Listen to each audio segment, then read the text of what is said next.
Nandito tayo ngayon sa General Benavides Hospital kung saan ginagamot ang notorious drug lord na si Ramon Montenegro.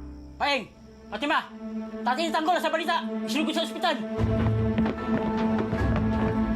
Ito ay matapos ang madugong pag-aresto sa kanya at sa kanyang pamilya sa kanilang bahay. Nasawi ang 25 pulis at 57 tauhan ng mga Montenegro.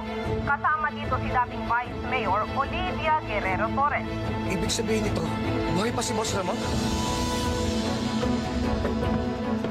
Tagol, papamula sa balita!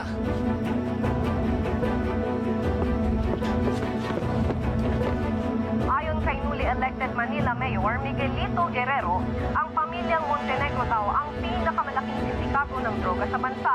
Sila ho ang miyembro ng Montenegro Drug Syndicate na pinangungunahan ng nag-iisang Ramon Montenegro. Si Ramon Montenegro din ang ama ng natalong Manila Mayoralty candidate na si Tanggol Montenegro. Tanggol, sana maligtas sa tatay mo at mabuhay siya. Kahit pamilikas siya ng mga doktor, siguradong gagawa ng paraan ng mga Guerrero para mapatay siya. Anong nasa isip mo, Tanggol? Kinakailangan ko kumilos.